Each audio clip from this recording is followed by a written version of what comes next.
And?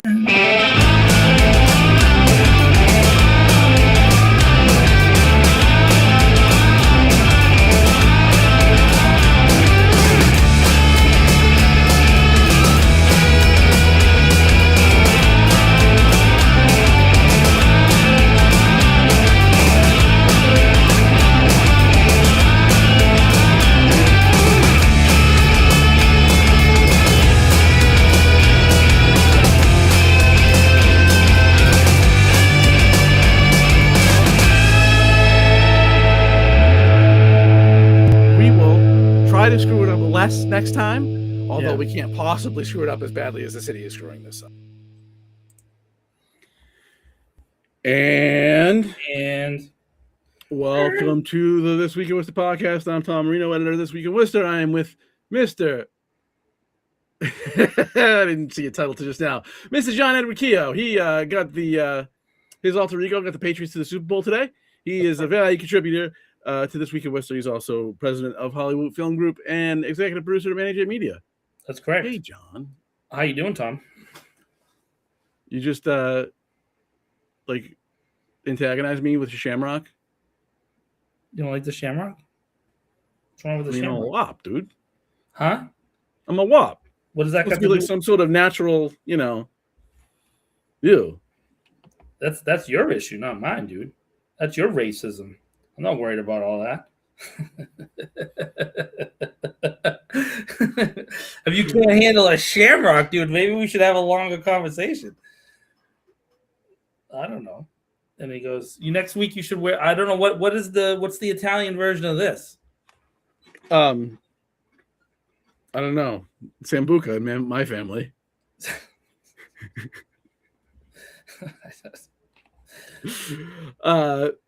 Yeah, I don't know. I mean, I got it from my old man. He grew up in Boston in as he would often say, the Washington Street projects. And, at that time, being his age now, he, as he would say, it was all wops and mix. And we all liked each other, but we didn't like each other. I would say that growing up, of the fist fights that I got in before I was like 15, I'd say 97% of them were with Italian kids. I'm saying. And generally speaking, in the projects that I grew up with, it was us and the black kids, and then a lot of Dominican kids from where I grew up. We would fight all the Italians and everybody, like everybody else, but it was majority of them were Italians. Some German kids, some other mix, various Eastern European kind of folks. Some Cambodians in there. Cambodians usually hung out with the Italians, so you had that going for you. I remember my older cousin's wedding. They're whatever, having a good time. Father points me across the room, waves me over. So he waves, I go, and he said, and I don't remember who the guy's name was, but it was obviously something McSomething, right? And he goes, "You see this potato-eating drunken Mick here? This son of a bitch. I grew up with him in the Washington Street projects. This is one of my good friends."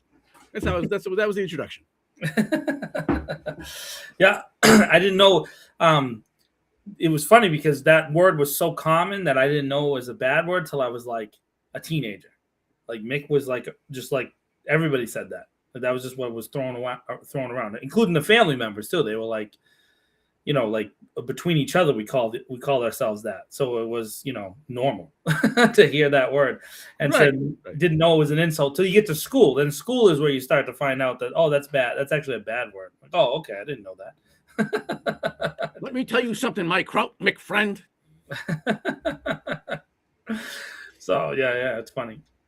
But it's a very warm hat, so I need the warm hat. So that's why I'm wearing it, rocking it because it's warm. Well, why would you need a warm hat today? It's so tropical and beautiful out. Yeah, I'm in my office, which is a basement. So I guess I'm probably doing better than other people. I guess the ground around me probably keeps it slightly warm, and I got a little heater on my feet over there. So that's cool. But I'm probably snowbound now. I think I made a mistake by coming here. Yeah, you might have. because it is where we are. It is rough out there on Elm Street. I walked out to Elm Street a little while ago, and they haven't really gotten to it yet. The Park Avenue looks all like Park Avenue is always bad, except like it's funny how like when you go down towards WPI and then where like the road's going up to Holden and Hudson, those roads are clear. But Park Avenue headed into Worcester going towards Route 9, just always Good luck with that. Good luck with that. And there was still snow on the ground from the storm last week, so who knows where they're putting it right now. Yeah, I went out there with the snowblower a few hours ago. Wasn't a good time. It is cold. It is unnecessarily cold. Yeah. And there's like, a foot of snow out there, and it's not going to stop till the morning. So great. Yeah. Yeah. Right now, the last thing I saw is that it's going to continue till looks like it's going to continue till 8:00 at night tomorrow. Oh. So and it's pretty steady. A quarter inch, third of an inch, half an inch an hour, pretty steady all the way through. So I mean, it looks like at least a foot is already down. Yeah. So it looks, and it's when you have these super low temperatures, you get that crazy giant. We haven't had one of these in a long time. I was just going to say we haven't had. I mean, this is a bona fide, true die in the wool nor'easter. We haven't had one of these in forever. Yeah, I don't. Maybe the 90s. I don't remember the last like super duper guy like this. No, we had, what was it, 08 or something, was like one after another. Yeah, but that was multiple storms. It was like a 7 and then a 10 and then a 12. This is all at once. So that's always hard. I always found like these. Remember the 96, the April Fool's Day snowstorm? Do you remember that one? Mm-mm. I think it was not. Yeah. April Fool's That Day. was 96, like the biggest one since the infamous 78, right? Yeah, 96 or 97, and because when it comes all at once, it's hard to deal with it because it's nonstop. You can't. There's only so many places to put the snow. It's hard to on Russell Street across from Elm Park. There's people. It has the one side parking, but there's nowhere to go with the snow. So all those cars are already locked in. Like people are going to have to go shovel them all out to get them out. Yeah. So it is not fun out there, kids. And nope. So if you live in a place where you're going to have to go out there, you will not enjoy it. Mm-mm. It will be cold. Mm-mm. If you use a snowblower, you can point that thing in any direction. It's going to hit you right in the face because the wind's all over the place. It's not ideal. Yeah, and probably gonna be. It looks like everything is canceled tomorrow. The world is canceled. So yes, the world here is over tomorrow. I was at Shaw's at around 11 or maybe 10:45. I was at Shaw's because unlike the panic people that went on Friday, and I did drive by grocery stores on Friday and Saturday, and it was ridiculous. Insane. So I went right before the storm is about to hit because that's when you should go because then there's nobody there because everybody already came through. Well, I don't know. Sometimes everything's gone. Yeah, everything is gone, but it's it's not like COVID. Remember COVID times, everything was really gone. Now it seems like they were prepared. So, but it was still pretty busy. You know what I mean? They had a lot of extra staff on. So, yeah, it was crazy on Friday and Saturday. Any grocery store you went to was nuts. So, I don't know. I know that they measure Worcester by the airport. I always found that to be stupid because I always thought that like Webster Square, Airport Hill doesn't get as much as certain other areas. You know what I mean? Like especially at the bottom of Belmont, the bottom of Grafton, like those neighborhoods just get crushed, especially on the side streets. They just get crushed with snow. So because it drifts down from the hills. So, right. It's not, I always thought the airport was the silliest way to measure it. But again, we haven't had a big jackpot snowstorm in a long time. So I'm excited to see what they get to. Maybe get to like 3 feet. I posted a joke on Facebook and I wrote 8 to 9 feet. I took a Channel 5 thing and I cropped it out and redid it. And it was my biggest viewed post ever. 200,000 views. It made $7. I got paid $7 for that post. It was wild. I was like, what is that? Yeah, which is like huh? In Facebook terms, that might as well be $1 million. $7 is a lot. Like normally it's like 16 cents, but $7 for one post, that's wild for me. I'm sure like other accounts get a lot, but that was a lot. Yeah, for sure. So with the world all wrapped up for tomorrow is canceled. Monday, not events. We're not going to go by events. Monday is canceled. Monday's canceled. Tuesday's pending. Yeah, Tuesday's pending. So Tuesday, of course, the city council is supposed to meet. Who knows if that'll be on site or not? We'll see. Maybe they'll go remote if it's still nasty out there. But they might as well go remote because not much to do. Yeah, I mean the agenda's got nothing on it, so I mean, why not just stay home? What are they doing? I mean, important city business to do. I guess so, man. I guess so. So again, I was talking to someone earlier about this, and they have this, they have like a deeper set of conspiracy theories than you and I have.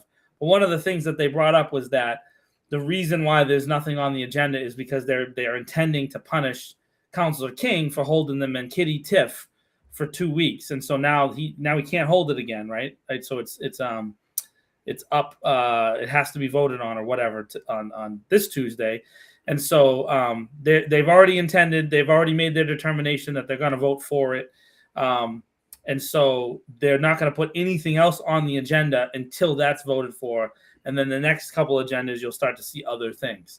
I don't know if I believe that conspiracy or not, but no, I think we can put on. I mean, according to like that. Yeah, well, according to the mayor, though, councils can put anything they want on. At least that was his last interpretation. I don't know which interpretation of the rules he's on now. But and so I'd imagine if if they wanted to put stuff on, they could. Well, I mean, so that's the thing is that you don't see other things on, right? And so like, and I'm not trying to hold all the counselors, responsible, but I mean, there was a flurry of things from them for the first couple of weeks there, kind of flurried some of the new things, but everything looks like it's traffic and parking, and so there's no real meat, and I'm not even talking about the stuff that might be pet subjects that you and I have talked about, right?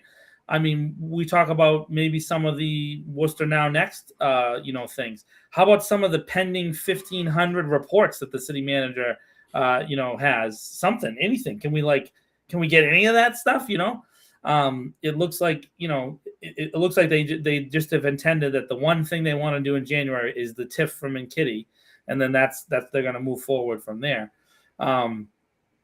And I just don't know. I get, if you go to the city manager's letter, he seems to indicate that if they don't give this TIF, the entire housing plan for the city falls apart. If you read his letter that he wrote in the attachments, I don't know how that, makes sense to me, that you have to do the Mankitti TIF, for everything. Well, we've heard that before, though, in council. Remember. A couple of years ago, the mayor was on Hank Stoll's show. He was saying that they had no choice but to vote for the police union contract, which of course was a lie. Right. Because what the council, in case you don't know, so the city manager will, or in a real city, a mayor will negotiate with any union. It doesn't have to be a police union, with any union, and then the contract comes back to the council, and that's technically, according to state law, is the funding of the contract. So if there's no funding for the contract, then they go back to the negotiating team.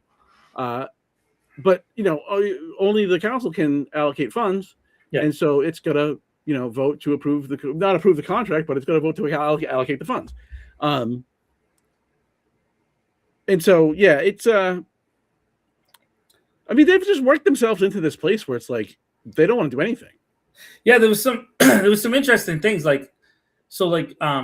before you came and sat over next to me, there was 2 votes that, different councils spoke up in the middle of to as amended, and then the mayor and the clerk just continued through the vote, And so technically those votes are illegal according to the charter, because you're supposed to, if it's amended, you're supposed to start the vote over and vote and have everybody recorded on the amendment, because technically the first 3 or 4 votes that said yes or no or whatever, they didn't vote on the amendment, right? They weren't voting on the amendment. They were voting on the original order. That happened twice in the first like 20 minutes of the council meeting the other day. So I found that to be weird. Why is it like that?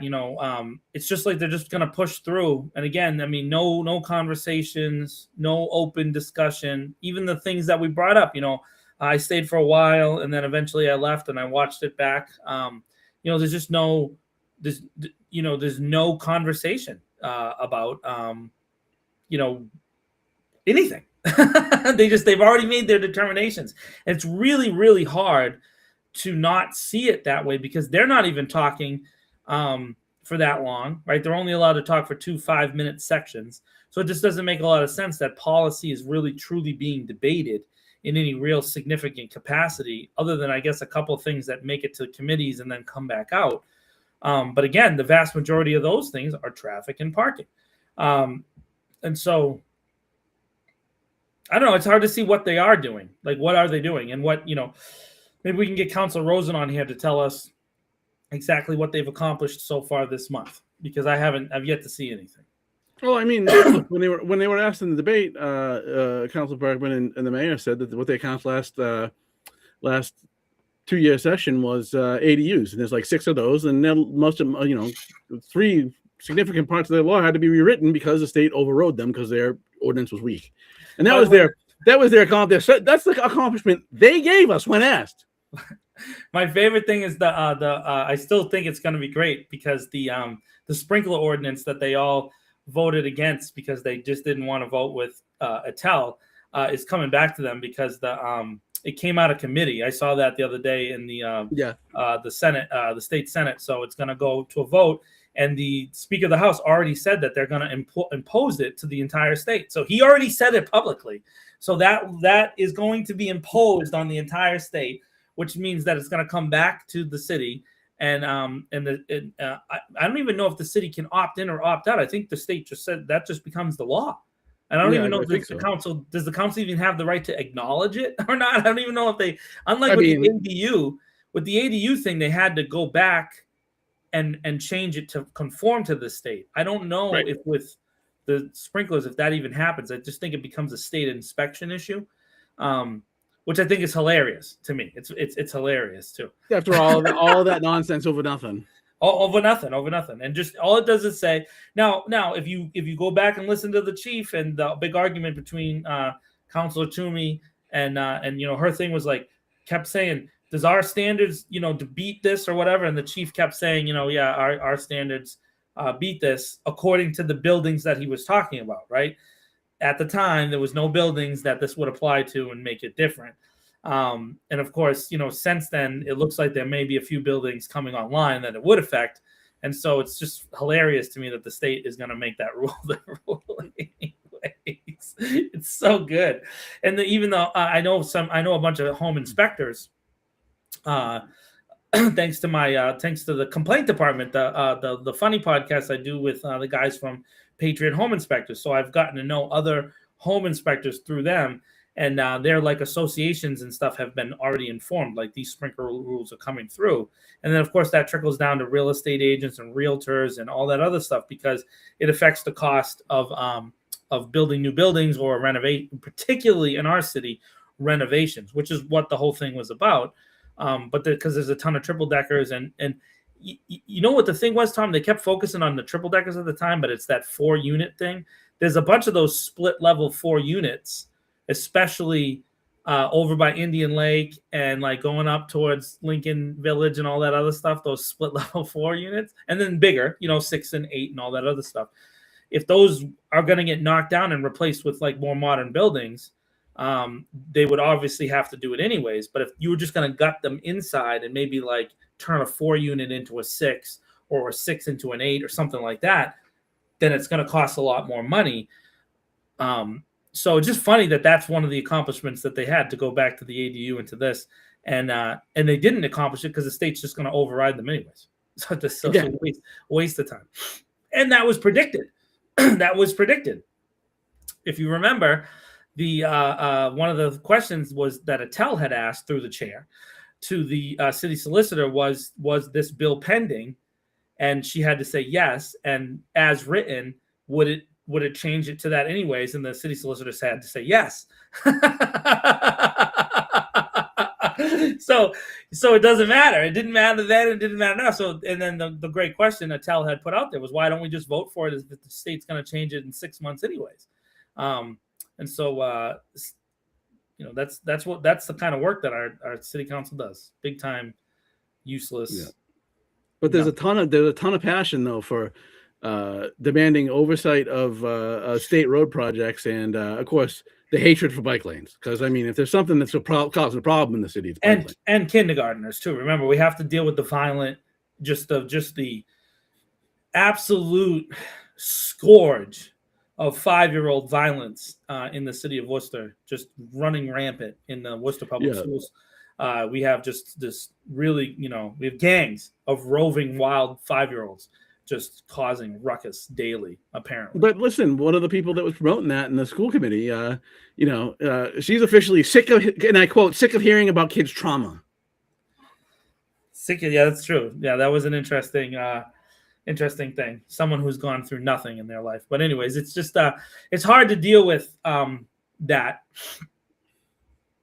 It's hard to deal with that because, again, you're dealing with two different cultures, really, almost. There's an entire separate older culture that just has this concept that doesn't exist. Mental health doesn't exist.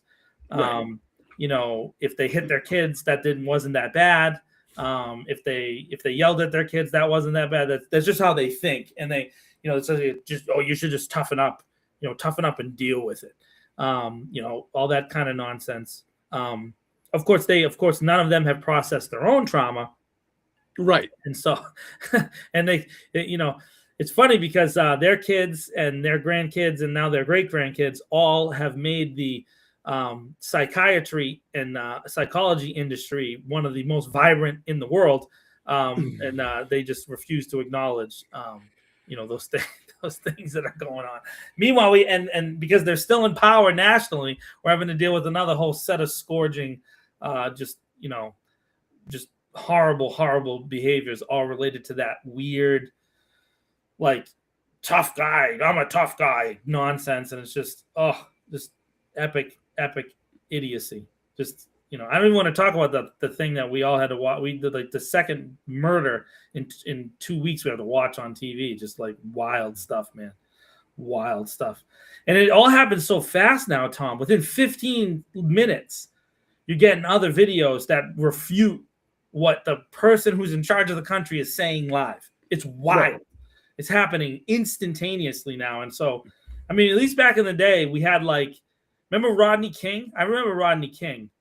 And the first video didn't really show the cop booting him in the face. And then when the other video came out after he had, because remember, he got arrested. People forget that about Rodney King, is that he got arrested.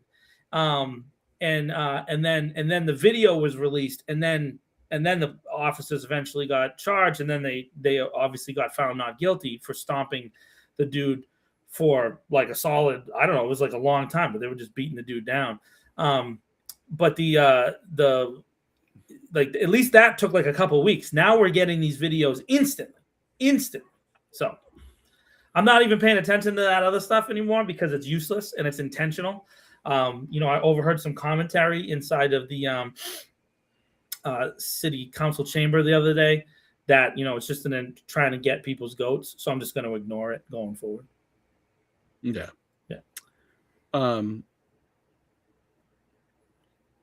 So, it's particularly infuriating to me, quite frankly, that, there was just crowing about, the meetings need to be shorter. Yeah. I mean, how do you complain about that when you blew off a meeting to have a special meeting on the same day, on a Tuesday? So you basically threw out a meeting because you didn't want to show up on a different day to have a special meeting. And go. That's in line with everybody's now trying to have their committee meetings on Tuesday before the city council meeting. But the meeting, that's for too long. But you're meeting beforehand. Yeah, so they're all. I did notice that too, and we mentioned it last week. And now it's really, if you look at every agenda now, it's like all the big meetings are on Tuesday. They're doing like a rotation. So what you're seeing now is actually the city councilors scheduling themselves for less work days. They're just and it's openly right in the face of these folks that vote for the majority, and none of them will ever question it. They'll question anything like the minority group of the council will be questioned anything they do, right? But you'll never hear this on any, like, even Mariano with his little article there that you showed me. Any of these other media people, they'll never ask this question. They'll never ask this question about them scheduling themselves 90 minutes before the city council meetings to start, knowing that they're going to end those meetings in like an hour, and it's going to make it very difficult for anybody to get there and anybody to participate. And so then you just going to have less work. And of course, folks like you and me who try to make our schedules so we can go to those meetings and at least voice things for people. Like at the meeting last week, I brought up the sign ordinance that Councilor Rosen wants us to spend our very precious inspectors that we have, that they complained an entire year last year that they don't have enough inspectors. And then now we're going to take those inspectors and we're going to set them on small businesses, and we're going to be having them measure windows to see whether or not someone puts up too much, paper mache on the windows. So we're going to do that. We're going to send them to do that, right? But we're not gonna talk about anything, related to denying people access and just make it easier. And then they're going to take credit for that, Tom. That's the crazy thing about this entire narrative, is that a year and a half from now, when we get into campaign season for city council, this city council is going to take credit for a smooth city council session where they did absolutely nothing, and they completely denied access to more citizens to have participation in the council, to be able to put petitions on. You and I were talking before the show. There's a ton of people who are not even being responded to by the city council. The new process to file a petition is you try to file it. If the clerk denies you, then you have to ask your district councilor first. That's the petition. That's the version of the process. By the way, they didn't make that an ordinance. They just invented it out of whole cloth. That's what they did. And they've just imposed this new thing. It's not a rule. It's not in the charter. This is just what they're doing, right? And none of these folks will ever support, regular people asking petitions unless they get denied, right? So we have people in our chat who have been denied, but they won't complain about it because they got their way with the vote, right? Right. So, but I told you in my own, and I've heard from a bunch of people who just are not having responses from their district councilors. There's just no response at all. No email response, nothing. Yeah. And look, this is controlling the narrative. It is that they don't want to. I mean, to me, it seems very obvious. You can disagree, that's fine. But to me, it seems very obvious. They're controlling what they're asked. They don't want to have to ask or answer tough questions. No, why would you? Yeah, why would you want to answer anything difficult? No, right. No, not at all. Not at all. I mean, starting to see some reporting out there, Tom, that's like really difficult to deal with. Like, for example, there was this report that came out last week about the money that the city's pension fund is invested in the airline that does short flights for ICE, right? So, and whether or not the new rule that they passed last year, or that they affirmed, I guess, that the city won't participate with ICE, does that mean that they should divest themselves of that money? And it looks like they just kind of ignored that too, right? So, right. I don't know. I mean, should they be invested in that? I don't know. I mean, is that a conflict of interest to be invested in another government-related program? I don't know. I have a hard time understanding that, but at least should be a conversation, right? But they're never gonna. That'll never make the agenda. No. But when they wanted to divest pension from Sudan, though, well, one of them brought it, so they had a robust discussion about that. Yeah. Oh, of course. I mean, and so like that's what the McKitty Group thing, which basically is what this entire agenda on Tuesday is about. The TIF I did find it interesting that the Chamber of Commerce sent someone out there to say we don't want this, and then of course the Carpenters Union, it was a robust group of people that are saying, hey, this TIF should be at least, spoken about. We should talk about this. We should discuss it before we give it to this company. There's some questions about this company. And, and only Councillor King was willing to hold it. He held it the last 2 weeks. Now it's week 3. He can't hold it again. And so now we're dealing with, it looks like a preordained vote that they're just going to hand this money to this company. And that's based on the city manager's letter that's in the attachments. Now, here's the thing, Tom. You and I read this stuff. Right. The attachments, the other things here. We have people that come to our chat that don't ever aren't willing to educate themselves. They'll just say whatever.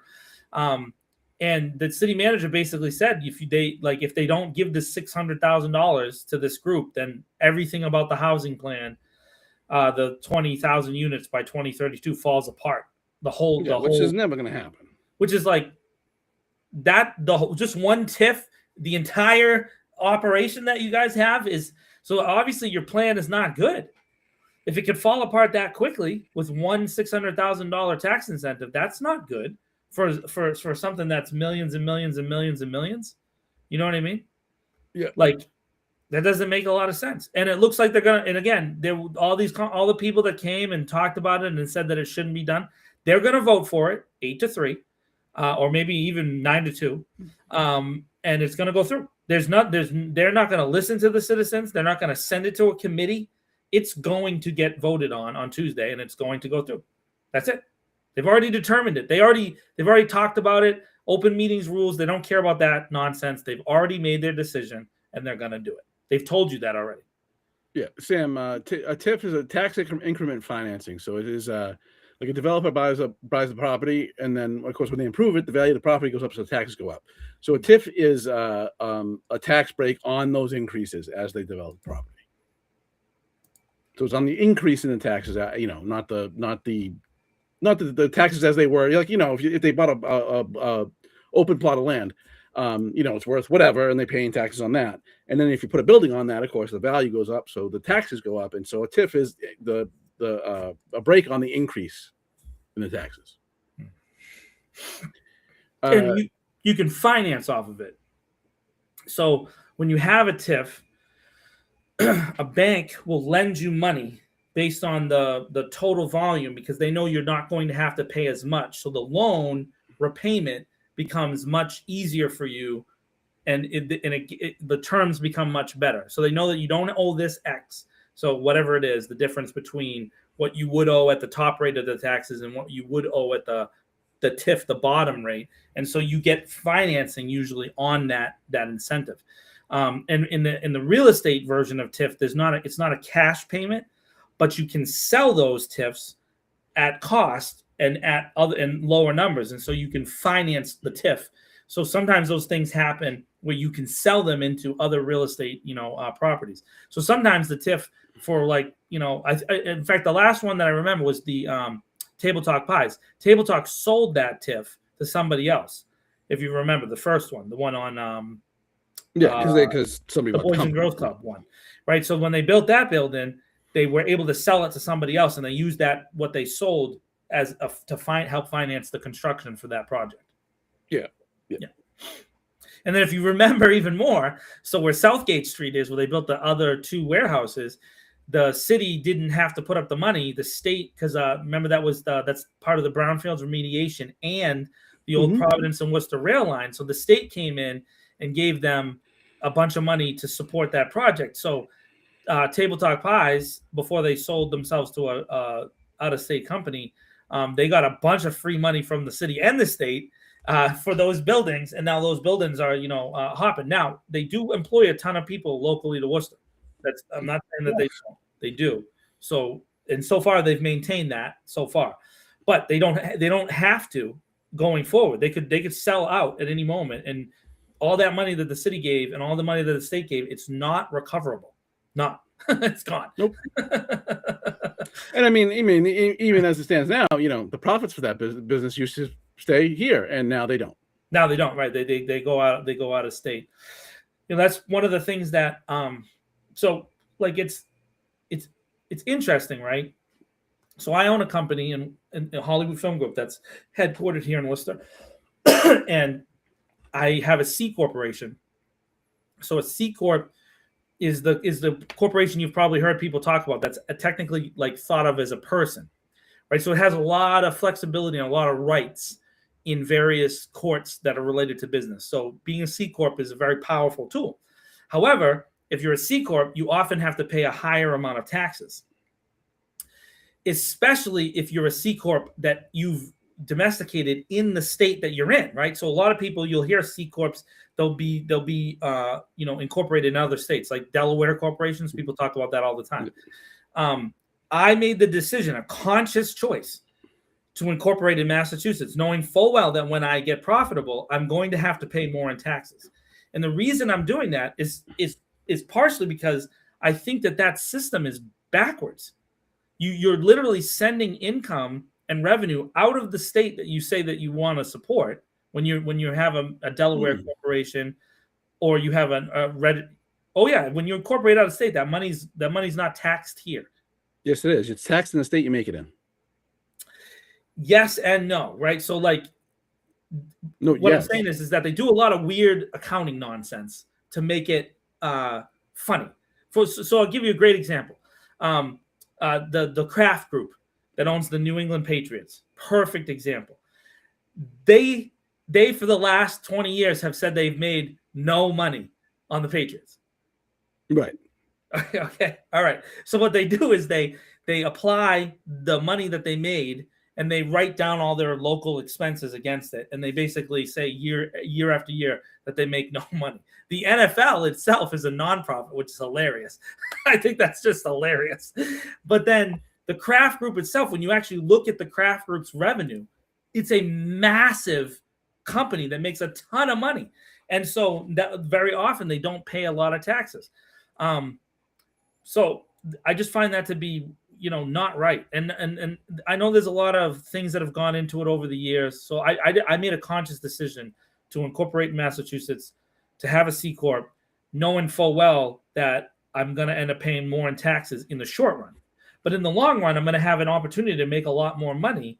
I don't ever expect to be a zillionaire, but I do expect that by being a local investor, that I'll get a lot of robust partnerships with local people.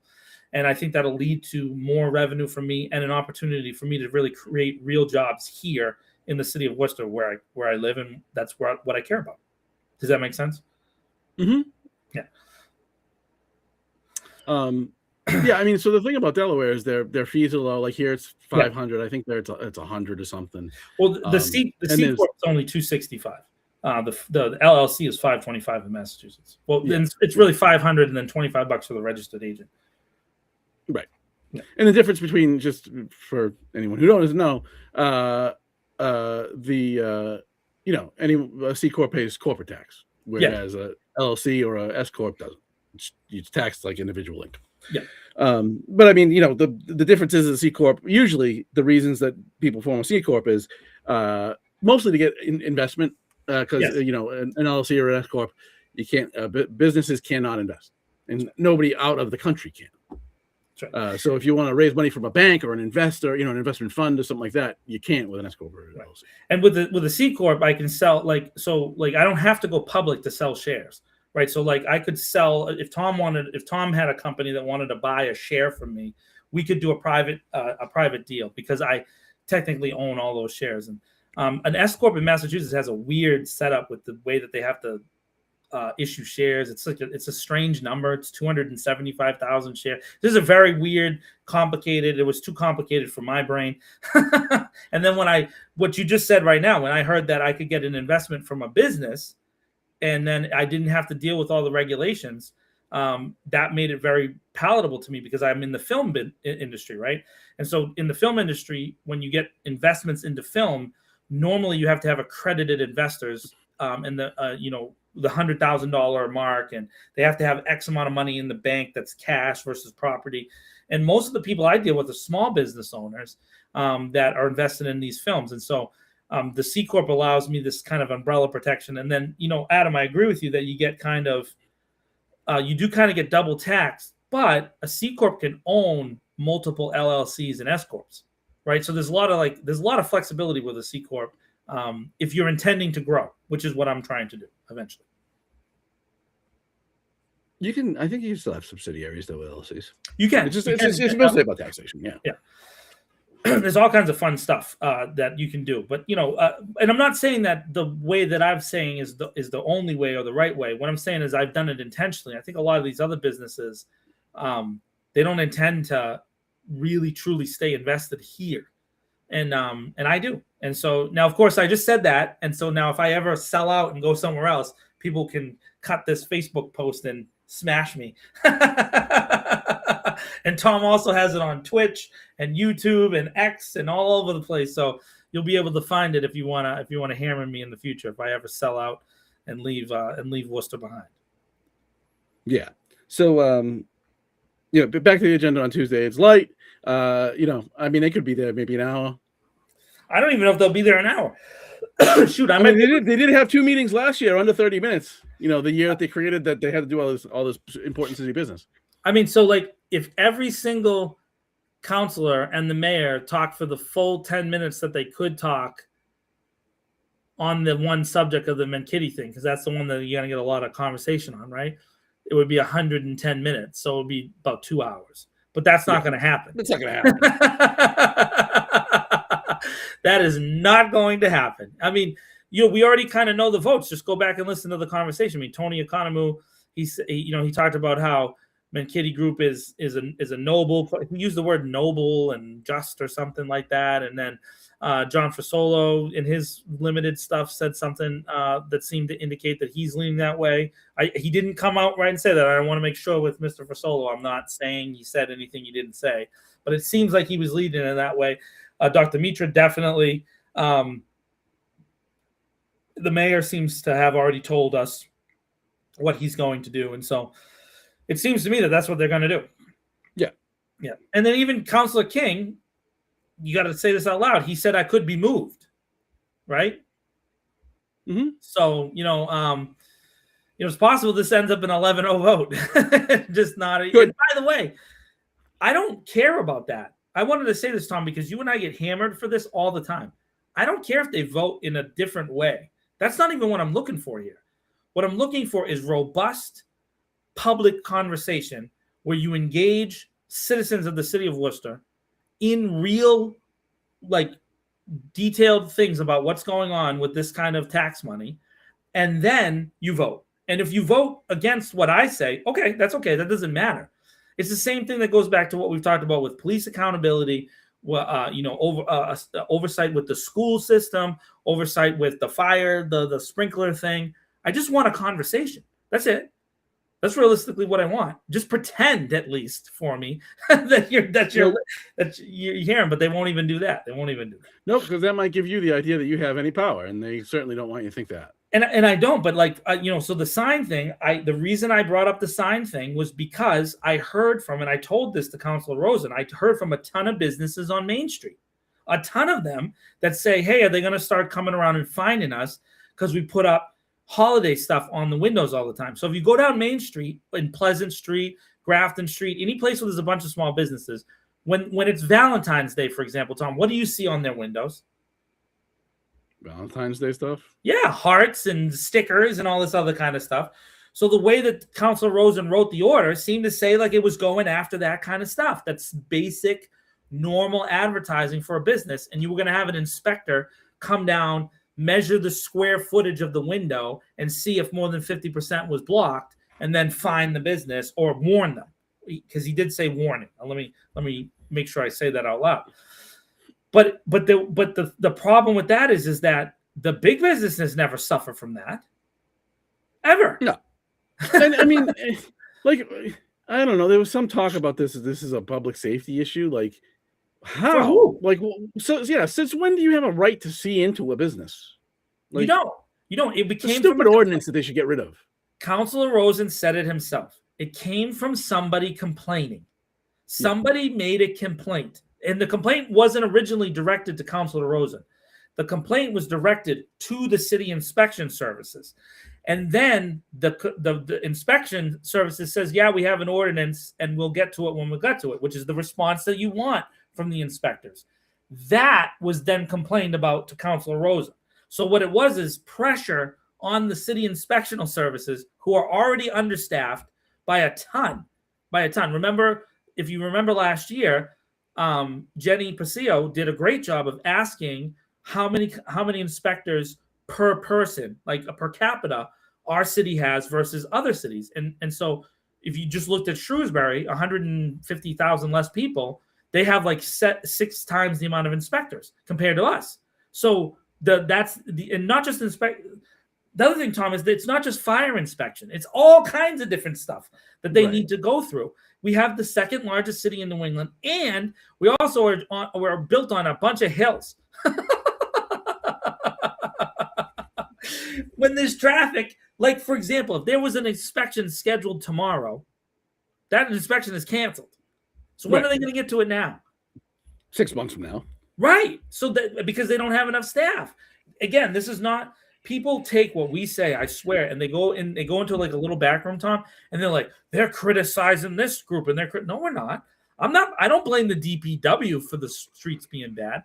I blame the city council for not investing in the DPW. That's why. Eric Batista said it himself on the news a bunch of times this week leading up to today's storm that they don't have enough staff. Why don't they have enough staff, Tom? Yeah, I mean, look, I have said this about police stuff too. I'm done blaming departments.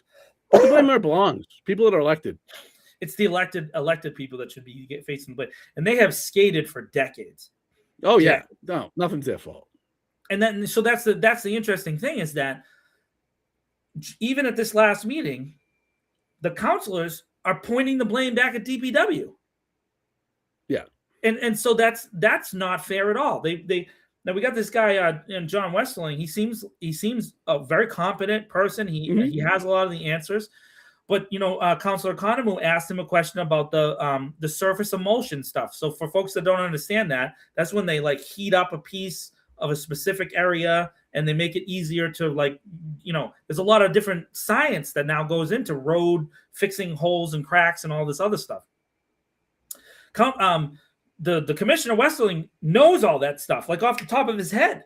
It's amazing to watch. He clearly knows his job, but he doesn't have enough staff. And he said that. He said we have to do streets, in the order that we do them in because they don't have enough people.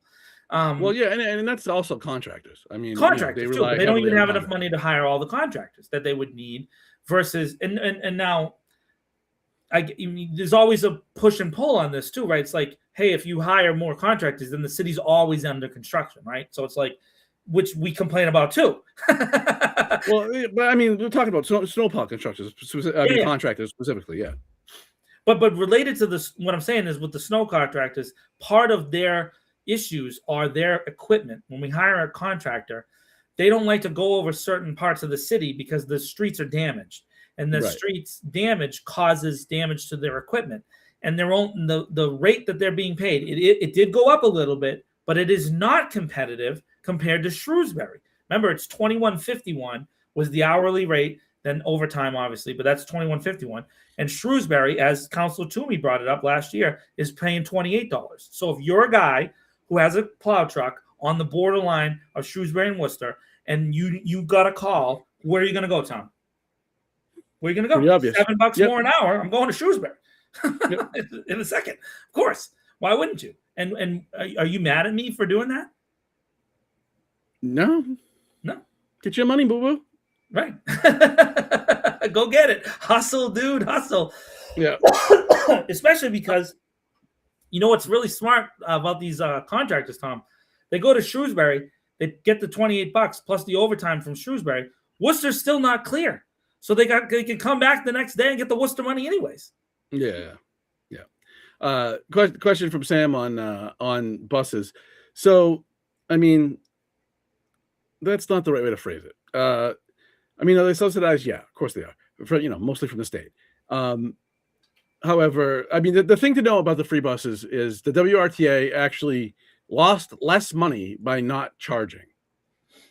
Because the cost of the equipment to collect the fares, processing all the fares, and doing all all the accounting and counting the money and then doing all the accounting, associated accounting, actually cost them more money to do that than they were collecting. And so by not collecting money, they actually saved money, believe it or not. And this is kind of something that's spreading across the country. Free, fare-free buses. I mean, obviously they're talking about it in New York now, and that's a whole different animal. But there's other places across the country that people don't pay fares for that reason. It ends up being cheaper. Not only that, though, if you go to the RTA's minutes, their advertising revenue increased dramatically. So they focused on raising more funds from advertising on the buses. And so one of the things I noticed, I know they're going to rewrap them again too, like coming up in the springtime, they're doing a complete new wrap, is that you remember they used to have an ad on the bus and that ad would just be there for years and years and years and years. Now they're holding people to, all right, you want to put an ad on the bus, this you're going to pay for, 2025, and then in 2026 you got to pay again and again and again and again. And so some companies find that to be a very effective means of advertising. I've even thought about it for Hollywood, wrapping one of those buses. I think that would be kind of cool. This Week in Worcester. They also may just invent a rule when you try to advertise, like they did when people tried to advertise some Gaza stuff. That's true. They might just create a rule out of thin air. The city council. I was looking at it the other day. So Telegram and Gazette doesn't handle all of its own ad rates anymore, right? They have an outside company that does it because Gannett, USA Today company, right, owns that, and so they kind of like have a different company do that. Those are some of the jobs they got rid of. And so I actually was going to say this to you, and why not? I'll say it live on air. I thought about advertising This Week in Worcester in the Telegram and Gazette. Because you don't know. And the reason I saw it is because one time I was on the TNG's homepage looking for something for you and me, and I saw Mass Live pop up in the banner. And I was like, why is Mass Live advertising on TNG?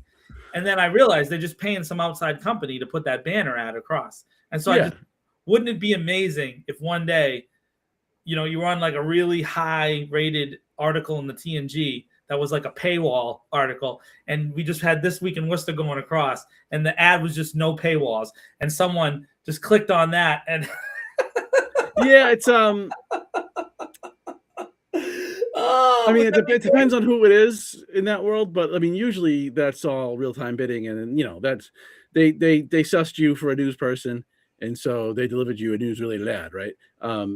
That's bought from God knows where, and then probably run through Google. And drop there because you were you. We just got to find another person to play like a shell game. We got to pay someone else to advertise for us. You're not kidding. And by the way, we could just advertise in another language. They probably wouldn't know. They wouldn't know. They wouldn't know. Look what we got on X there. So a loose campaign wrapper by Attell. That would be great. On TNG's headlines, right up there on top, right? So you'd see Attell's face roll across the screen, right?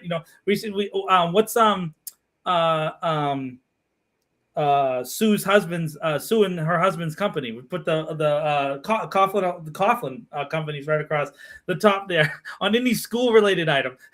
Just put it right. Just put it right across there. I know Sue listens on the audio only post, so we're gonna get a text or a phone call probably about this. I'm just kidding, Sue. I'm just kidding. Please. So Tuesday will be, besides the TIFF, will be pretty uneventful. There'll probably be some discussion about that, though. Hey, you know what? I just thought about this. If anybody from the Mankitty group is watching, Tom and I will totally sell you banner space on This Week in Worcester. You can post right on the top of the page. We'll take that money all day. We get a phone call, dude. If you get a phone call from Mankitty group, I'm gonna die. I will die. I'll have a heart attack. It'll be the end of John immediately. But take that money. Make sure you take that money. I want that banner ad cash up there. But and the last thing we had is it doesn't seem to be any reconsideration, not in a technical sense, but No reconsidering. No, they're just this is how it's going to be from now on. No resident, nothing in the council, nothing. Nope. Yeah. So again, we were talking about this a little bit before the show. I'm not 100% sure how to approach this yet as far as our reporting on it. I know that you and I aren't the only people working on it, but at this point, I've heard from dozens of residents that they've put in petitions already, or they put them in at the end of last year, and then they've started to do that again this year, and they're being denied by the clerk's office, and they're being told the same thing, that you need to go to the district councilor. Now, this was not a rule that was passed. This is not a ordinance that exists in the city. This is just, they've decided that this is how the process is going to go. And the city solicitor and the city clerk, kind of under it looks like the advice of the city manager, I don't know exactly how the process works there, is being told to deny almost every petition and then shuttle them to the district councilors. And now I don't know how it breaks out by district council. I guess I'm going to have to ask each one of them to see how many emails they're getting from constituents and whether or not they're responding to them. But at least a few dozen people have told me that they've sent in a petition. It's been denied by the clerk's office and the city solicitor, and then they have responded and sent it to a district councilor, and that district councilor has not answered them. And I can tell you that for me, that happened to me last year.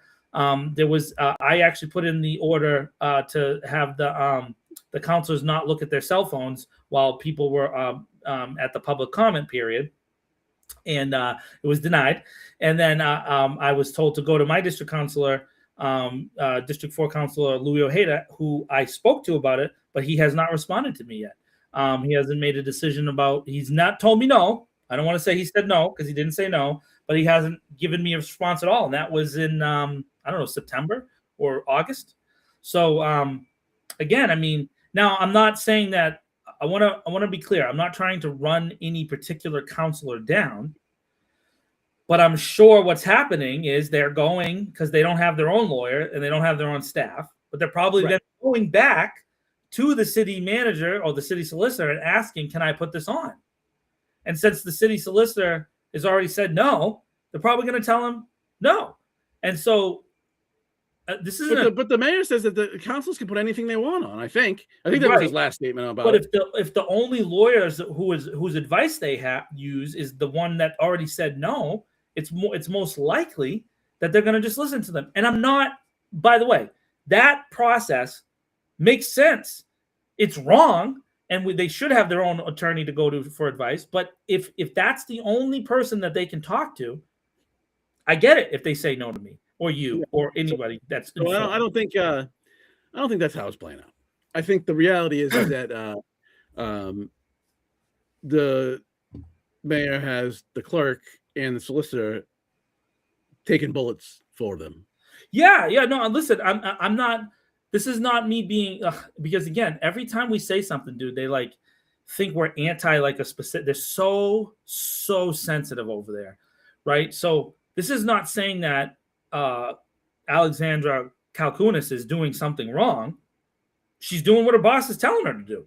So it's a policy decision that might be murky legally, but there's nobody who has the resources to challenge it that's got money, right? So you and I would challenge it, or maybe I would get a citizens group together, but I'm not a millionaire, so I don't have $1 million. So I can't get a citizens group together to challenge it.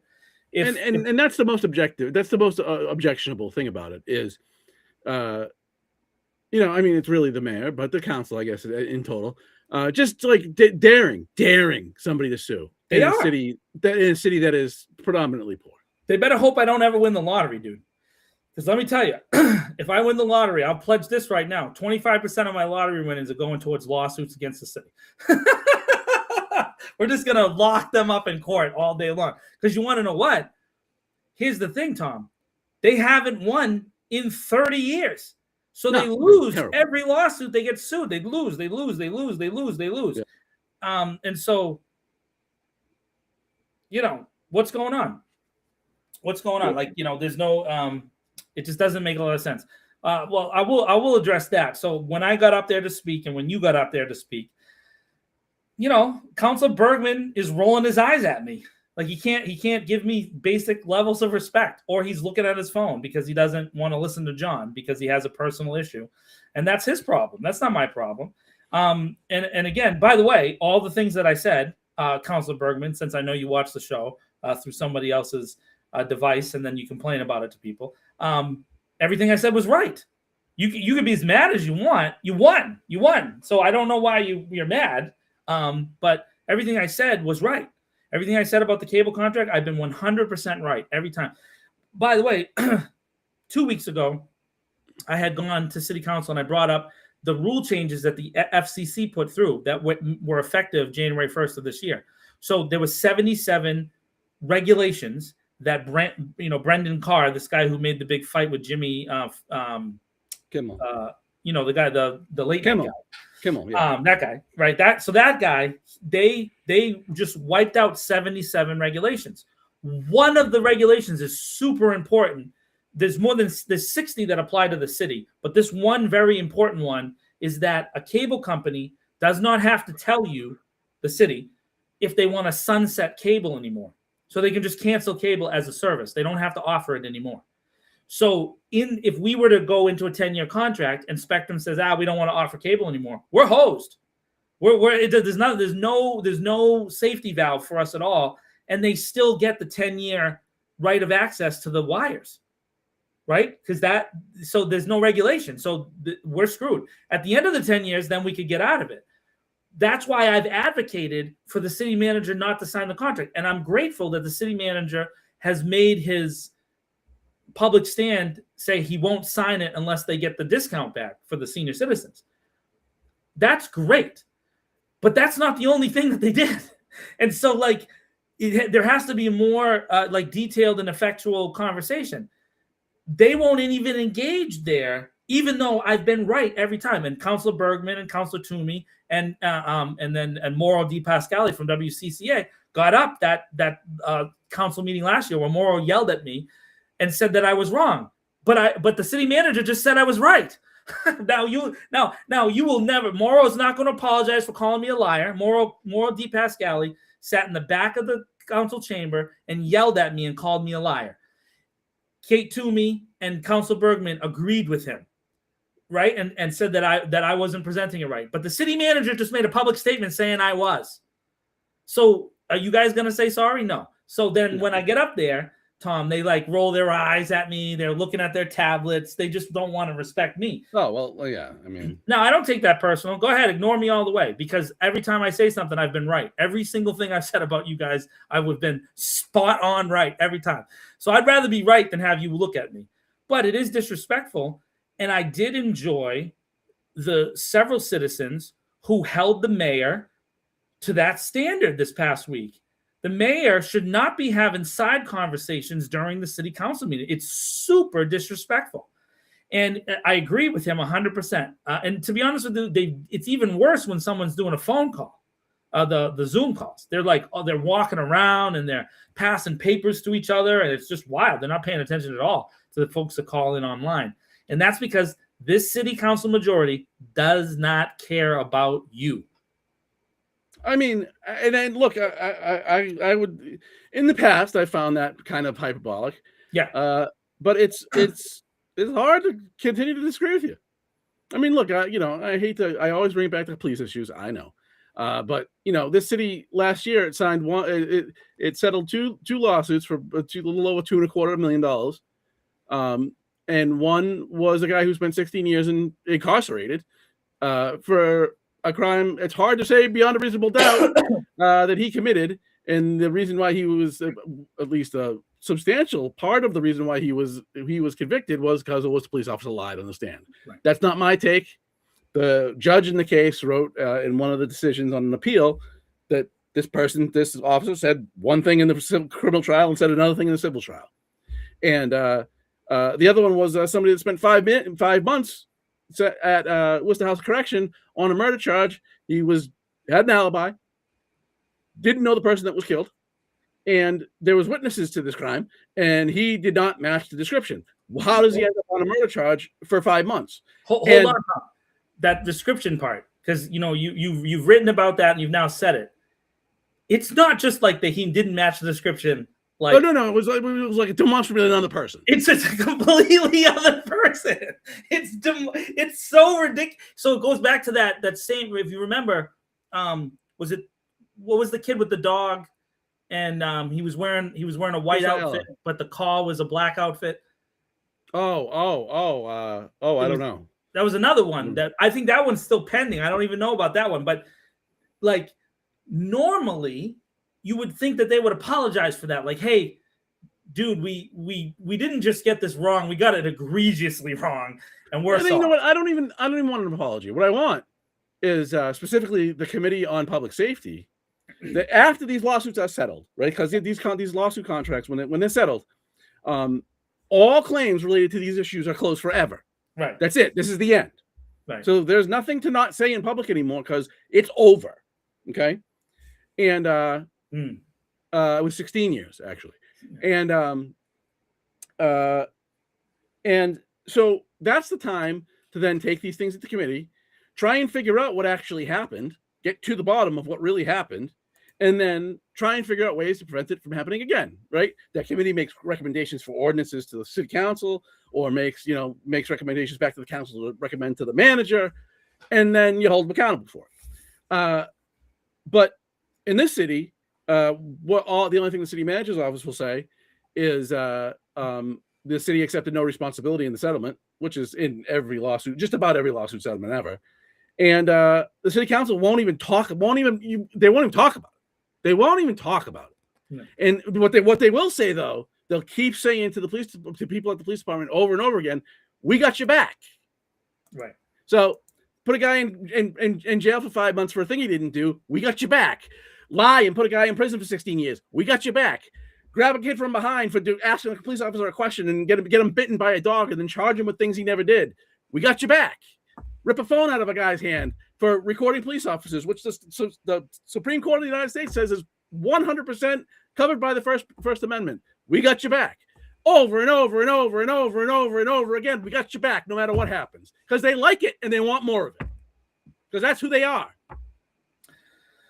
And the only thing that matters, God in that room is re-election. Yes. And nothing else, man. They will scorch the earth till the end of time. They don't care. We got your back. As long as your police union leader will support us and endorse us and give us free campaigning again. That's the only thing that matters to these people. The only thing that matters. I agree. I think it's interesting that I will say this. I don't want to keep saying this, Fred. The fucking guy lied in court, and nobody in the city cares. Nobody. I'm telling you, he's doing it on purpose to get you to. If you think that's fine, then you're a bad person.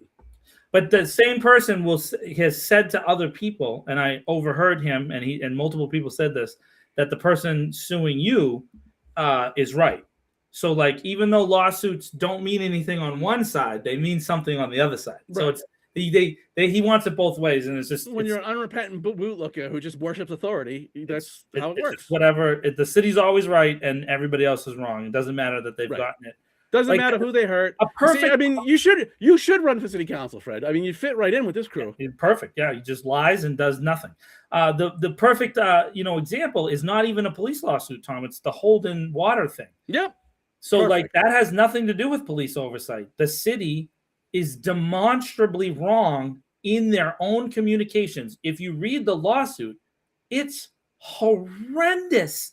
The stuff that the city's attorneys and not Solicitor Kalkunis, because she was not the city solicitor at the time. She wasn't. She's only been the city solicitor since they did the last final appeal. So it's not her. I don't want to blame her. It's hard to blame the person who's at the end. This is a lawsuit that's almost 2 decades, of non-notes. It is 2008, right? Was when the first. I don't remember. It's forever. It's a long time ago. Anyways, so we're getting into this long thing. And if you go back and you just see how the city's attorneys have treated the other municipality, because it wasn't just Holden that was suing, it was more than one municipality, it has been terrible.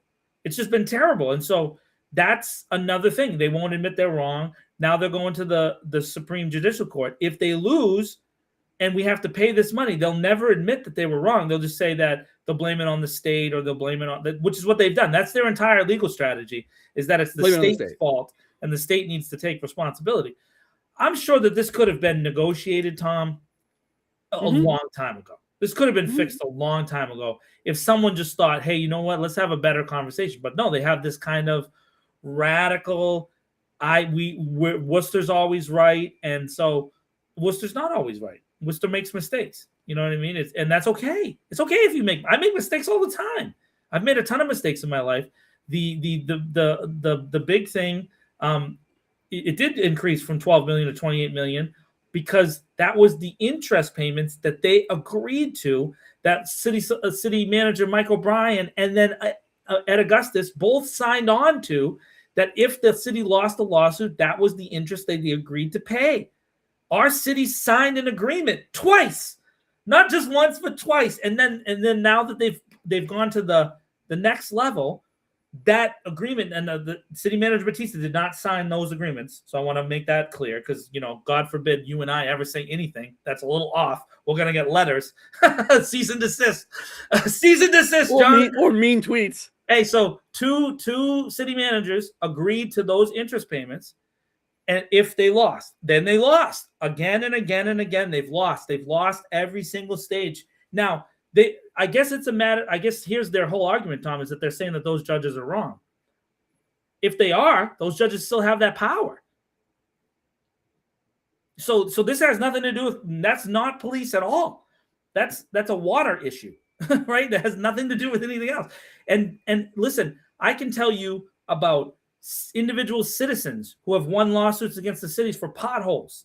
I can tell you about individual citizens who have won lawsuits against the city for issues with their house being damaged by city equipment. There's way more to it than just the thing that you guys all associate us with. The reason why the police issues become so important is because those issues directly affect the health and safety of individual Worcester residents on a day-to-day basis. The water issue is a payment structural issue, contracts, and a lot of other things. All right. That doesn't affect as much as if a police officer hurts or harms somebody and there's no accountability. That's why that becomes front of the news. By the way, not just with Tom and I, every media outlet immediately, if an officer gets in trouble, what's the first thing that happens? They're on the news. And so now you and I get pigeonholed as being somehow the worst, which is wild. It's really, truly wild, because some of the reporting that we talked about was done by the Telegram and Gazette, and all you did was really summarize the decades-long track record in the public record. And so those are the things where people go after us, and it just boggles my mind, really, truly. It's cognitive dissonance, Tom. That's what it is. They refuse to acknowledge what is true. Self-interest. Yeah. At least from counselors. But not just the counselors. I'm also talking about the counselors' supporters. Again, we have people in our chat and people in our comments and people that respond to you in Worcester Political Dialogue or on Worcester Reddit or wherever it is that we're posting these articles. We get responses from dozens and dozens and hundreds of people who support the majority, the Joe Petty-led 8-vote majority that currently exists on this city council right now today. All the supporters of those groups, they refuse to acknowledge any of these issues as even existing. Right. And I'm not talking about the police. I'm talking about the other stuff. I mean, yeah. The police. They're just most egregious about the police. Yeah. But yeah. Then that's just, just shamelessly, politicking for election. Yeah. Like the sprinkler thing, which we started off a little bit at the beginning today. The sprinkler thing was specifically because they don't like Attell, and that she was the person who brought it up. If any other counselor had brought that to the floor, they would have voted for it 11-0. Yep. I'm convinced. Especially that close to an election. But they did it on purpose because several interested parties have properties that probably is going to affect this year or next year. And they thought that the state would do what the state would just ignore it. Now, the state has ignored 26I since I don't know, since the late 90s. Like, so they haven't applied it statewide. It's been an issue that's come up a bunch of times. Now, all of a sudden, I don't know why. I don't know why that the Speaker of the House decided this year. I can't tell you why. He just did. And he's the king of Massachusetts, so he can do whatever he wants. So this is the year we get it in place, which is funny. It's interesting stuff. And but they won't even acknowledge that that's an issue. Or the ADUs. They ran on the ADUs, even though the state overrode them. Yeah. That was asking in the debate. What was your accomplishment in the last term? That's what they said. ADUs. There's like 8 of them in the city, or 6 of them in the city, as far as I know. And their ordinance was weak and got overridden. And not totally, but in like 3 specific areas. And to be honest with you, the ADUs wasn't even their idea. It was Brian Carmody, the profit finder guy. He was the guy who brought it to the city, and he started teaching it to all the real estate agents, and then eventually it made its way to the city council. But go look up Brian Carmody, the profit finder. He's a local guy. He has his own podcast, and he does financial stuff. He did a meeting inside the Hilton Garden Inn that he hired me and Manny to cover that, and I remember it. It was his idea. It was his idea, not theirs. And they took credit for his idea. Yeah, and there's that. But I mean, in general, it's this idea that residents have nothing to say. They don't know anything. Yeah. Residents, we're dumb. We're dumb. Yeah, and of course, if it's not true unless the city manager puts it in a report and spoon feeds it to them. And if it's just they are wrong, they never bring it up ever. No. But yeah, I mean, continually, obviously, persistently irritated, as my title says. That just I don't know what to do, but agree with you at this point. Like, when you pay $2.25 million in the same year for people that were had their freedom stolen from them, and you don't care. I mean, at all. You don't care at all. You don't care at all. At all. I don't know what to say for you. Yeah, I'm with it. That's look, you're an elected official of the city. That's your constituents who had their freedom ripped from them. But we got you back. By the way, breaking news: the Seattle won the NFC Championship, so it'll be a rematch of what some people say is the greatest Super Bowl of all time, the 2014 Patriots versus Seattle Super Bowl. That game. Like, how do you not hand the ball off? Still. Interesting. So, by the way, this means literally the guy's nickname was Beast Mode. You know what's funny about this?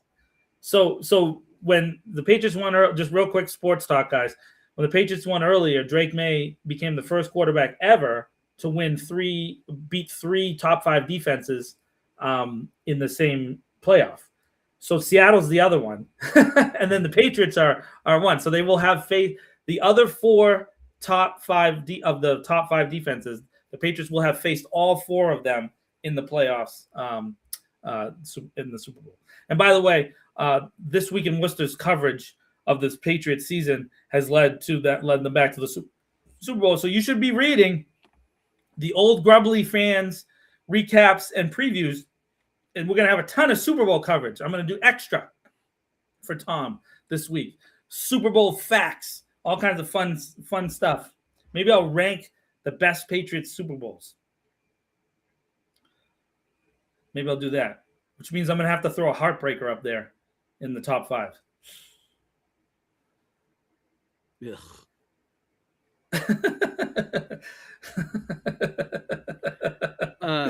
I gotta be intellectually honest, Tom. I gotta do it. No, I mean, I'm not. I didn't grow up a Patriots fan, so Yeah, I know. Patriots Super Bowls. Ugh. Another one. Yeah, there's 5-year-olds who haven't seen the Patriots in the Super Bowl, and that was a long period of suffering. Yeah, for sure. You got anything else? No. I just have your favorite thing for the week. All right, well, let's go to John's favorite part of the show. So, by the way, Tom's favorite things is a special segment of the This Week in Worcester podcast. And for those of you who listen on radio, and those of you who watch here on various televised versions of the show, this Tom's favorite things is available to be sponsored. So we were happily accepting sponsors for Tom's favorite things. And if you were to sponsor it right now, I would be holding your logo floating in this area somewhere like here. So with Tom, hold the logo, Tom. Come on, Tom, hold the logo.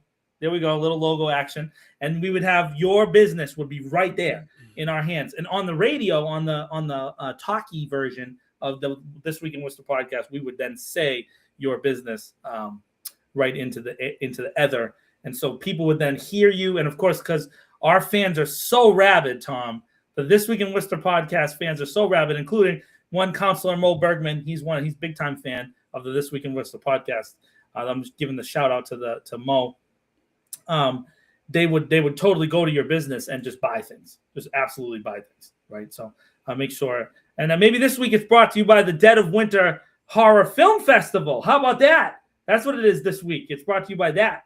And by that. Yeah. So actually, if you want tickets to the Dead of Winter Horror Film Festival and you want to save money, there's actually a sale going on right now, and the code is Blizzard. Blizzard, and it's going to go to the Last Flake Falls tomorrow night. If you use Blizzard, you get 10% off your tickets to the Dead of Winter Horror Festival. That's a real thing. I love that. Hold on, Sam. I feel you on being a Lions fan. My last name's Marino. I was a kid. The guy had the ball. Yeah. His name was on my name was on his back. I liked him. But so I've been a Dolphins fan, so I'm with you. I mean, at least they did win some, but they were all before I was alive. Yeah, I would say this real quick, just to give the Lions a little love. Man, that's heartbreak, man. That's a tough. That team has been great for the last few years, and they have had horrible injuries, just rough. I also feel bad for Tom. He's my friend, and he's had to root for the Dolphins for so many years and years and years. But you getting a new coach? You got a new coach over there. Yeah. So we'll see how that goes. Maybe a new quarterback. Maybe get a new quarterback on your side. I mean, if Tua would stop getting killed on the field, dude gets knocked out. And not just hurt. I mean, knocked out, like frozen in time. So since it's a blizzard, Tom, out there right now, and people are suffering under the impending doom of the snow, of the 2 feet plus of snow. Tom, what's your favorite snow activity? Staying in. We already did this. But what about outside? Did we do this last year? Staying inside. Staying out of it. I want to build a snowman. No. You don't want to build a snowman with me? Does anybody in the chat want to build a snowman with me? No one? Anyone? We did do that before, because I remember I specifically said this last staying year, out of it. I'm sorry. So sometimes on Tom's favorite things, there's a repeat. We definitely did diners more than once as well. I don't want to stay inside. Don't you tell me what to do, Tara. I want to go out. I want to go outside and play. Don't yell at Tara. I'm not yelling. I'm just kidding. Tara said no to sponsorships for the Tom's favorite things. Or maybe not. Maybe she was saying no to someone else, because sometimes it's delayed. It's like a delay. Yeah. They get it. They get it. I don't know exactly what it is. You know what I mean? Yeah. So Yeah. I mean, they get it. What are you doing when you're staying inside, Tom? What's your favorite thing to do inside? What are you doing? You playing some video game? What video game are you playing? What's your favorite video game right now, Tom Marino? Tell the people. I'm on this early release game called Vane, which is like a zombie thing. It's if you ever heard of Project Zomboid, which is a very popular computer game from years ago. It's kind of on that idea, but with modern stuff. Vane, and what company makes Vane? It's an indie project. Whatever that indie company is, everybody in the chat, go tell them that they need to sponsor the This Week in Worcester podcast. Tom Marino is a big time player of Vane, something with zombies. So that's cool. I'm pro zombie. I'm a zombie guy. It's pretty cool. You start off in it's early release, so does it's only got some features, but you start off in stuff still works, and then at some point the power goes off, the power stuff's working, and you know, the whole whatever that show was. I can't remember the name of it now. It's kind of ripped off of that. So Sam would make an igloo fort, and Tara would shovel. Okay, those seem like the shovel seems like self-torture a little bit. Shoveling, doing. Yeah, I mean, but maybe she wants to leave the house ever. Shoveling's a pretty good exercise. Yeah, so. I know, because when my fat ass goes out there and do it, it hurts.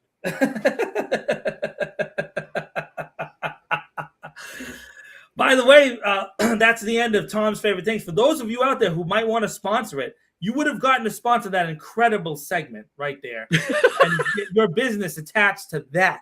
Come on now, I know you're out there listening and you're out there watching, so we will happily accept your sponsorship of Tom's favorite things. So two more weeks of Patriots football. That's right. Patriots are back in the Super Bowl. I'll have to do a couple puff pieces for you. Maybe I can get an interview. Maybe I'll get an interview from somebody from the Patriots. Let's see what I can do. Let's see if I can track down. See if heard that shoveling after 45 is no bueno. Yes, probably. Yeah, you ain't shitting. Definitely it is. No good. But yeah, I'll do some stuff, and then of course I had promised I have to do this now, Tom. I had said when the Patriots season ends, after it ends, that I would do a update on the Bruins and the Celtics in their various stages of the season, which actually both of them are doing pretty well. So I owe that to our just rabid sports consumers on This Week in Worcester, just the rabid, just dedicated sports fans that come to get the coverage from old grumbly fan. The Bruins had a great game with the Canadians the other night. They held on by a hair. Yeah, the guy had a hat trick, and they came back against Montreal the other day. Yeah, the Habs. They were playing really well. Yeah. By the way, I think universally, in any sport, real quick, just a real quick thought, the team that is hated more than any other team in each sport, like relative to the sport, the Montreal Canadiens have the most level of hate directed at them by all the other teams' fan bases compared to any other sport. I would argue they are the most hated team in hockey, and that the level of hatred for them, I'm not saying there's not any Montreal Canadiens fans. No, I hear. All the other teams hate them so much that they're the most hated relative in sports. I think. I mean, look, and Montreal's an awesome city, and it's not about that. Yeah, Montreal. But I mean, as a hockey team, like I have a visceral hatred for the Montreal Canadiens. Like the Yankees can't. None of it compares. The Yankees. I mean, God knows. Yeah, the Yankees from New York, they think they're the center of the universe. But I mean, I have no use for the Yankees. But do I hate the Canadiens? So the thing with the Yankees, right? I mostly hate the Yankees because of the fans, right? There's been some Yankee players which weren't like, you can't deny how good they are. Like you just can't. You can't say. But with Montreal, it's the fans and the players. I hate the fans and I hate the players because I feel like the players at Montreal buy into the thing. They do. They buy into that. Oh yeah. And so, like, at least with the Yankees, right? The Yankees went on and won World Series. Sometimes the Canadians would beat the Bruins in the first round of the playoffs, and that happened every year for half of my life. 100 years. Right? And then they would lose in the second round, and then they would act like they were the Stanley Cup champs, right? Yeah, they would get dusted in the second round, yeah. That was what I was like, you haven't won in 40 years either. Right. Of course, when they won, though, they did nothing but win. Oh, yeah, it's just when they won back in the day, it was just every same thing with Edmonton.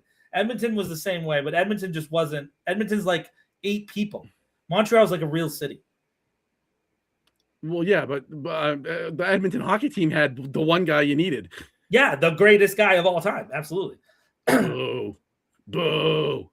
It's hard to deny it, dude. It's funny. The other day I was looking at this. I was doing something. I was writing something. Like I do notes and stuff. Like maybe I would do a story for you or whatever. And I saw, because what's his name beat Gretzky's goal thing. Yeah, it was awesome. What was it? What's the guy for Washington? Alex Ovechkin. Ovechkin. But great 8. So he beat his goalless record. But then when you look at the amount of assists that Gretzky had, stupid. It's just nonsense. And it's like, and it was in like 200 less games or something like. It was like, it's so not. It's just, the dude was ridiculous. The dude was ridiculous. Yeah, he also didn't have an ounce of grit in his game. Yeah, so people don't like the Jets, but the Jets have never done anything except for Joe Namath. And they're just losers. So I mean, it's like Cleveland Browns fans remember the dog pound when they thought they were good back in the day. It's like, dude. I mean, they were good, and then they do what was that guy's name? Fumbled on the 2 or whatever. Yeah. Ernest Biner, right. Yeah. Why do I remember that? I don't know why. That was good. I don't know why. How did that? I pulled that out of nowhere. Wow, that's great. I remember that, the fumble against the Bengals, right? Because then the Bengals went to the Super Bowl. Yeah. And then got dusted by the 49ers. Boomer Esiason got wrecked. The Browns will get destroyed too. That was the San Fran. Was that one of the San Fran or the Dallas one? San Fran. No, because the Bengals played at San Francisco. Yeah. Oh my goodness, those San Fran teams. Oof, they were just wagons, absolute wagons. Anyways, all right. So, Pat's going back to the Super Bowl, and then I promise I'll give everybody's old grumbly favorites. We'll get some Bruins and Celtics coverage. Jaylen Brown having one of the best seasons I've ever seen. My God. Any athlete ever. It's just unbelievable. No coverage of it nationally. He's getting some love. He should, because he like at this point, especially with Jokic out for as long as he's going to be in, because they say Jokic's going to miss like 25 games. I don't know that there's another person that's more valuable than Jaylen Brown. I just don't know. All right. I mean, right now, it's tough. I guess Luka Doncic, but he doesn't play. He doesn't play defense. No, he doesn't play liquor defense. I watched like 20 minutes of a Lakers game the other day. At like one quarter, the dude scored 17 points in like 8 minutes, and he gave up 20. I mean, he literally stands around. It's crazy. It's wild. It's infuriating. Watch. The other team just goes right at him. Barry Sanders. Barry Sanders was great. They got a good running back on the Lions now. That's really good. But the running backs, the whole position is totally different. Yeah, the football's different. Football's not the same. Like today, watching the Patriots. Not watching because the rules for old grumbly is I have to listen to the game on the radio because I'm an old grumbly fan, right? So I listen to the game on the radio, and then I watch highlights afterwards. But I watched highlights of Ramondre Stevenson running today in the snow, and that's how football used to be. Is you line up, he's getting the ball, and he's gonna run it in the middle at the fat guys and see what happens. There's probably a bunch of them, but there's, you find it somewhere Barry Sanders top 50 plays or 30 plays or something like that. It's stupid. It is stupid. You watch an hour of Barry Sanders highlights and you're just like, no one's ever been as good as that dude. If they had just given him like any quarterback that was normal, any quarterback that was normal, they would have won 17 Super Bowls because the dude was so good. Yeah, it was stupid. He had the worst quarterbacks just over and over and over and over again. Oh my god. Or no defense, or Lion stuff. Sorry, Sam, but Lion stuff. He only played for 10 years and then retired because why would you? Because towards the end he was just like, they were just like, we're just gonna put 50 dudes in the box and just hit this guy. And so sometimes it didn't matter, but it didn't. He still run for 170 yards. You can put all 52 guys on your roster on the field. He's going to score. He was going to score. That's true. So, all right. Well, so pay attention, folks, for City Council on Tuesday. It's possible that it goes remote. So pay attention to that.